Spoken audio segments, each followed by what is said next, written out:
శ్రీ పుట్టి శ్రీరాములు నెల్లూరు జిల్లా కావలిపట్నంలోని కావలి ఆర్డీఓ కార్యాలయమందు కావలి ఆర్డీఓ అధ్యక్షతన 80వ స్వతంత్ర దినోత్సవ వేడుకలను అత్యంత వైభవంగా ఘనంగా దేశభక్తిని చాటుతూ 80వ స్వతంత్ర దినోత్సవ వేడుకలను ఏర్పాటు చేశారు.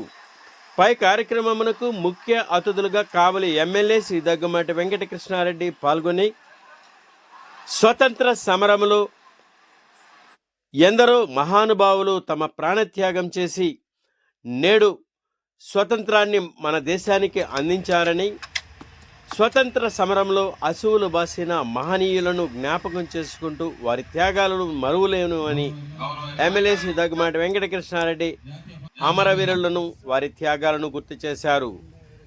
పై కార్యక్రమంలో కావలి ఎమ్మెల్యే శ్రీ దగ్గుమాటి వెంకటకృష్ణారెడ్డి, కావలి ఆర్డీఓ, మున్సిపల్ కమిషనర్, వివిధ శాఖల అధికారులు, సిబ్బంది, ప్రభుత్వ మరియు ప్రైవేటు పాఠశాలల విద్యార్థులు పాల్గొన్నారు.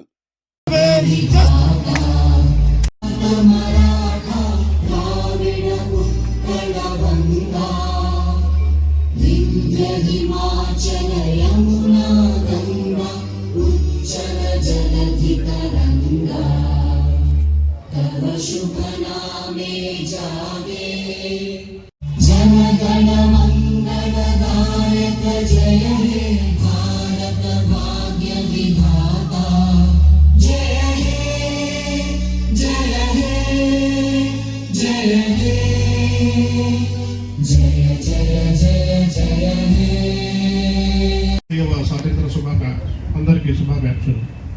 మరి ఆగస్టు 15 ఇది మనం 70 సంవత్సరాలు పూర్తి చేసుకొని 80వ స్వాతంత్ర పురస్కారం చూసుకుంటున్నాం. 1947 ఆగస్టు 15న బ్రిటిష్ వారి దాస సంక్రాంతి నుంచి స్వతంత్రాన్ని మనం ప్రకటించుకున్న రోజు ఇది. ఈ వేదిక మీద అందరం సంతోషకరంగా స్వాతంత్ర 80వ స్వర్ణోత్సవాలని జరుపుకుంటున్నాం ఆనందంగా. తన బాధ్యతలను నిర్వర్తించి సక్రంగా ఉంటే ఆ రోజు మనకు దేశానికి భక్తిగా ఉన్నట్లే లెక్క. అలాగే విద్యార్థులు తన సక్రమంగా చదువుల మీద దృష్టి పెట్టి దేశానికి ఉపయోగపడితే అది దేశభక్తి కింద లెక్క. అలాగే ప్రతి పౌరుడు తన యొక్క విధులను నిర్వహిస్తూ చూడటానికి సూపర్ 6 పథకాలను ప్రారంభించింది. ఈ 10 సూపర్ 6 పథకాల్లో ప్రతి సామాజిక వర్గానికి అందరికి అందుబాటులో ఎన్నో ప్రతి వర్గాన్ని అందరికీ ఈ ప్రభుత్వ పథకాలు అందించే విధంగా ఎంతో కృషి చేస్తుంది మన ఈ ప్రభుత్వం. ఎన్టీఆర్ రైతు భరోసా స్కీమ్ కానివ్వండి, తల్లికి వందనం కానివ్వండి, మీ అందరికీ తెలుసు. ఇవి ఎన్నో సక్సెస్ఫుల్గా అన్నదాత కార్యక్రమం కానివ్వండి, అలాగే ఎన్ని కార్యక్రమాలని ప్రజలని అభివృద్ధి పథకం జరుగుతూనే ఉంది. మన గౌరవ శాసనసభ్యులు గారి ఆధ్వర్యంలో అది నిరంతరం కావలి నియోజకవర్గాన్ని ఎలా అభివృద్ధి చేద్దాం, ఎలా ముందుకు తీసుకెళ్దాం ఆలోచించడం నిరంతరం తపన పడుతున్న ఆయనకి ఈ విధంగా ఈ స్వతంత్ర సందర్భంగా ప్రత్యేక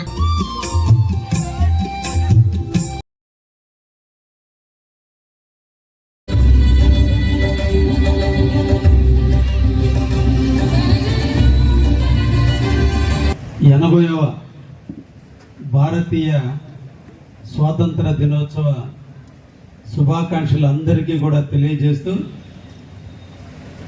80వ స్వాతంత్ర దినోత్సవ విశిష్ట అతిథులైనటువంటి ఆర్డీఓ గారు, మున్సిపల్ కమిషనర్ గారికి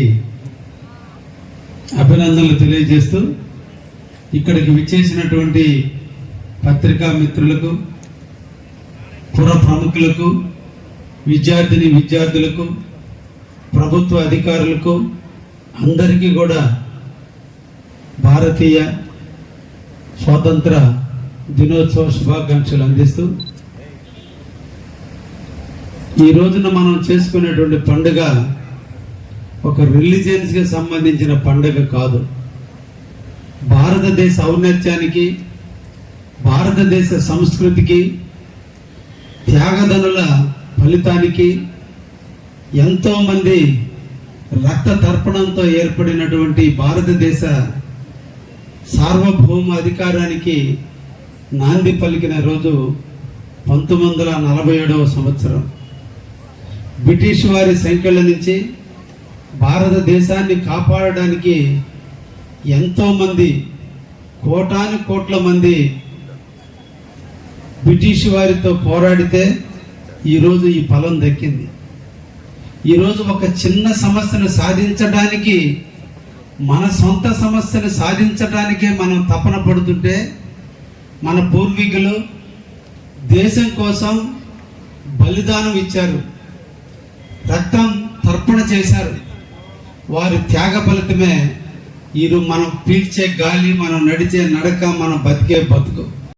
అందరం కూడా ఈరోజు స్వేచ్ఛగా జీవిస్తున్నారు అంటే అది మన పూర్వీకులు మనకు అందించినటువంటి అదృష్టం. అటువంటి పండుగ ఈరోజు దీన్ని ఘనంగా నిర్వహించుకోవాల్సినటువంటి అవసరం ప్రతి ఒక్కరి మీద ఉంది. భారీ భావత పౌరులైనటువంటి అందరికీ నేర్పాల్సినటువంటి అవసరం కూడా, ఆగస్టు 15 యొక్క విశిష్టతను తెలపాల్సిన బాధ్యత కూడా మనందరి మీద ఉంది. ఒక్కసారి మన చరిత్రను తిరగరా చూస్తే 3,15,00,000 మంది భారతదేశ స్వతంత్రానికి ప్రాణాలు అర్పించారు. వాళ్ళ బిడ్డల కోసమో, వాళ్ళ ఆస్తుల కోసమో, వాళ్ళ సొంత స్వలాభాల కోసం వాళ్ళు ప్రాణాలు అర్పించలేదు. ఈ భారతదేశం భవిష్యత్తులో మన బిడ్డలకి, భారతీయ పౌరులకి స్వేచ్ఛ ఉండాలి, భారతీయులు తలెత్తుకుని తిరగాలి, స్వతంత్రంగా జీవించాలి.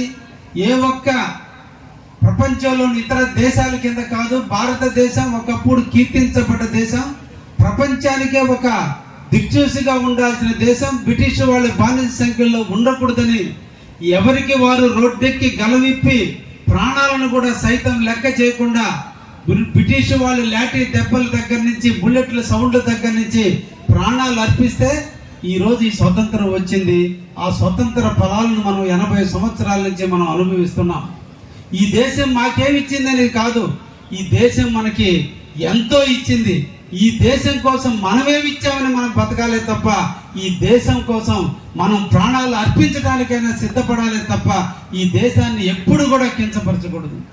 పోపు లాంటి వ్యక్తి, ఎక్కడో క్రిస్టియానిటీ పుట్టింది, భారతదేశానికి సంబంధం లేనటువంటి ప్రాంతంలో పుట్టినటువంటి పోపు వారు మన ఇండియాకు వస్తే ఫ్లైట్ దిగితే మొదటి కాలు భూమి మీద పెట్టేటప్పుడు కాళ్ళని కంటే కూడా ముందు తలని నేల కాటించి, ఇది పవిత్ర భూమి, కర్మ భూమి, ఎంతో మంది యోగులు, ఎంతో మంది దేవుళ్ళు పుట్టినటువంటి ఈ పుణ్య భూమికి వచ్చేటప్పుడు మొదట ఈ భరత మాతకు ముద్దు పెట్టి తర్వాత తొలి అడుగు పెడతానన్నటువంటి భారతదేశంలో పుట్టినందుకు మనందరం కూడా గర్వపడాలి. అటువంటి ఫలాలు అందుకున్నందుకు మనందరం గర్వపడాలి. ప్రపంచం అతలాకుతలం అయిపోతుంది.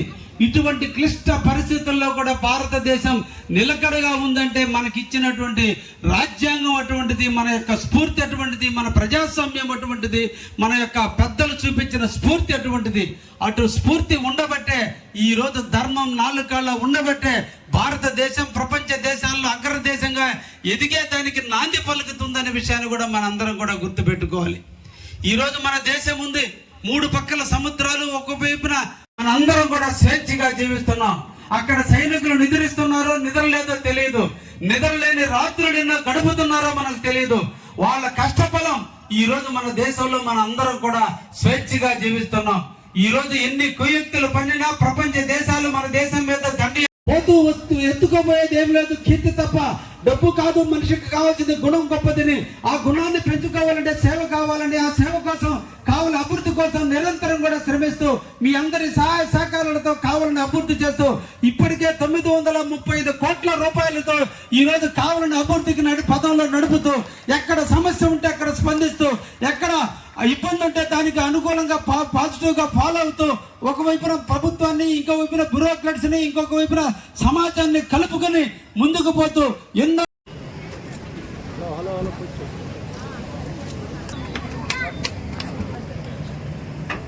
Vamsi sanitation worker, KV P Balamma anganwadi helper, ICDS project Kavali, P Ravikumar,